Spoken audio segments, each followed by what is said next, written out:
एक न्याणा साइकिल ते पिया जावे ते उन्हें सिर ते आंडिया दा छिक्कू रखिया सी।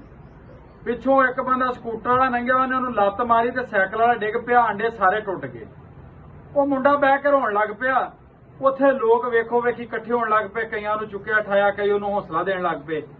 इन्नी देर नूं बंदे 40-50 इकट्ठे हो गए। पिछों एक बंदा मोटरसाइकिल वाला आया, आण के उन्होंने पुछदा भी होया की है।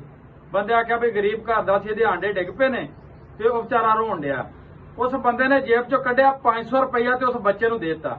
उन्होंने पुत्र तेरे आंडिया दे पैसे ते नहीं पूरे हो सकते, पर इहदे नाल तेरा हौसला अफजाई हो सकती। बाकी जिन्ने भी कोल ने इन्हां सारिआं अगे भी मैं गुजारिश करना कि इहनूं थोड़े थोड़े पैसे दिओ, चलो इहदा नुकसान पूरा हो जाए।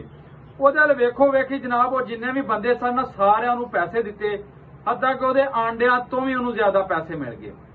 लोग जो चले गए ना तो एक बंदा उत्थे दुकानदार सामने सी, दुकान से वो खलोता, उन्हें आण के पूछया, बच्चे नूं आंदा यार वो मोटरसाइकिल वाला बंदा बड़ा नेक सी, पहला भी मोटरसाइकिल वाला सी, वो बड़ी वड्डी खच सी, वो तेनू सुट गया, उतला आया, उन्हें तेनू 500 दिते, ਉਹਦੇ ਵੱਲ ਵੇਖ के लोकां भी दिते, तेरा सारा नुकसान पूरा हो गया। ਉਹ ਮੁੰਡਾ ਆਂਦਾ ਭਾਜੀ ਉਵੇਂ ਖੱਚ ਸੀ ਤੇ ਐਵੇਂ ਨੇਕ ਕੋਈ ਨਹੀਂ ਸੀ, ਗੱਲ ਦੋਵੇਂ ਇੱਕੋ ਜਿਹੀ ਹੈ। ਉਹ ਦੋਵੇਂ ਭਰਾ ਨੇ, ਇਹਨਾਂ ਮੈਨੂੰ ਬੈਕਰੀ ਤੇ ਮੁਲਾਜ਼ਮ ਰੱਖਿਆ, ਜਿਹੜੇ ਇਹਨਾਂ ਦੇ ਆਂਡੇ ਖਰਾਬ ਹੁੰਦੇ ਨੇ ਮੈਨੂੰ ਇਸੇ ਤਰ੍ਹਾਂ ਡੇਲੀ ਦੇ ਕੇ ਢੋਰ ਦਿੰਦੇ ਨੇ। ਪਿੱਛੋਂ ਇੱਕ ਆਉਂਦਾ ਜਿੱਥੇ ਰਸ਼ ਹੁੰਦਾ ਮੈਨੂੰ ਸੁੱਟ ਕੇ ਨਿਕਲ ਜਾਂਦਾ, ਦੂਸਰਾ ਆਣ ਕੇ ਪੈਸੇ ਦਿੰਦਾ। ਵੇਖੋ ਵੇਖੀ ਲੋਕ ਪੈਸੇ ਦਿੰਦੇ ਨੇ, ਇਹਨਾਂ ਜਾ ਕੇ ਮੇਰੇ ਕੋਲ ਆਪਣੇ ਸਾਰੇ ਪੈਸੇ ਲੈ ਲੈਣੇ ਨੇ ਤੇ ਮੈਨੂੰ ਆ ਜਿਹੜੀਆਂ ਰਗੜਾ ਰੁਗੜਾ ਲੱਗੀਆਂ ਤੇ ਪੱਟੀਆਂ ਪੁੱਟੀਆਂ ਨਾ ਕਰਾ ਦੇਣੀਆਂ ਨੇ। ਇਹਨਾਂ ਨੇ ਆਂਡਿਆਂ ਤੋਂ ਵੀ ਕਈ ਗੁਣਾ ਜ਼ਿਆਦਾ ਪੈਸੇ ਲੈ ਲੈਣੇ ਨੇ।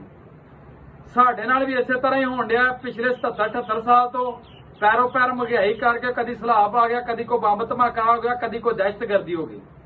ਉਹਦੇ ਨਾਂ ਤੇ ਬਾਹਰੋਂ ਜ਼ਕਾਤ ਲੈ ਕੇ ਫੰਡਿੰਗ ਕਰਕੇ ਤੇ ਪੈਸੇ ਆਪ ਰੱਖ ਲਏ ਜਾਂਦੇ ਨੇ, ਕਿਸੇ ਗਰੀਬ ਨੂੰ ਨਹੀਂ ਮਿਲਦੇ। ਇਸੇ ਤਰ੍ਹਾਂ ਹੁਣ ਸਾਡੇ ਇਲਾਕੇ 'ਚ ਬਾਰਿਸ਼ ਆਈ ਬੜੀ ਆਈ ਏ, ਸਲਾਬ ਦੀ ਸੂਰਤ-ਹਾਲ ਬਣਦੀ ਪਈ। ਇਹਦੇ 'ਚ ਵੀ ਇਹਨਾਂ ਬਾਹਰ ਜਾਣਾ, ਉੱਥੋਂ ਮੰਗਣਾ, ਮੰਗ ਕੇ ਇਹਨਾਂ ਨੇ ਆਪਣੇ ਬੱਚਿਆਂ ਦੇ ਬਾਹਰ ਫਲੈਟ ਬਣਾ ਦੇਣੇ ਨੇ। ਅਗਰ ਸਾਡੇ ਮੁਲਕ ਦੇ ਵਿੱਚ ਜਿੰਨੇ ਵੀ ਜ਼ਰੇ ਨੇ ਜਾਂ ਇਸੇ ਤਰ੍ਹਾਂ ਜਿੰਨਾ ਪੈਸਾ ਬਾਹਰੋਂ ਆਉਂਦਾ, ਅਗਰ ਇਸ ਕੌਮ ਦਾ ਖਰਚ ਹੁੰਦਾ ਤੇ ਅੱਜ ਨੂੰ ਇੱਕ ਕਾਮਯਾਬ ਕੌਮ ਹੁੰਦੀ ਹੈ। ਮੁਲਕ ਕਦੀ ਵੀ ਗਰੀਬ ਮੁਲਕ ਨਾ ਹੁੰਦਾ। ਬਸ ਇਹ ਵੀ ਇਹਦੇ ਵਸਾਇਲ ਸਾਰੇ ਚੋਰੀ ਕਰਨ ਵਾਸਤੇ ਹੁੰਦੇ ਨੇ। ਜਿਹੜਾ ਵੀ ਹਕੂਮਤ ਦੇ ਵਿੱਚ ਆਉਂਦਾ ਵੇ ਉਹ ਸਾਡੇ ਵਾਸਤੇ ਨਹੀਂ ਆਉਂਦਾ, ਨਾ ਸਾਡੇ ਬੱਚਿਆਂ ਲਈ ਆਉਂਦਾ। ਉਹ ਆਪਣੀ ਜ਼ਾਤ ਵਾਸਤੇ ਆਉਂਦਾ, ਆਪਣੇ ਬੱਚਿਆਂ ਵਾਸਤੇ ਆਉਂਦਾ ਤੇ ਬਾਹਰ ਪੈਸੇ ਖੜਨ ਵਾਸਤੇ ਆਉਂਦਾ ਤੇ ਜਾ ਕੇ ਤੇ ਉੱਥੇ ਬੱਚਿਆਂ ਦੇ ਫਲੈਟ ਬਣਾਉਂਦੇ ਨੇ। ਇੱਥੋਂ ਜਦੋਂ ਹਕੂਮਤ ਚੋਂ ਨਿਕਲਦੇ ਨੇ ਉਸੇ ਟਾਈਮ ਹੀ ਇਹ ਬਾਹਰ ਚਲੇ ਜਾਂਦੇ ਨੇ।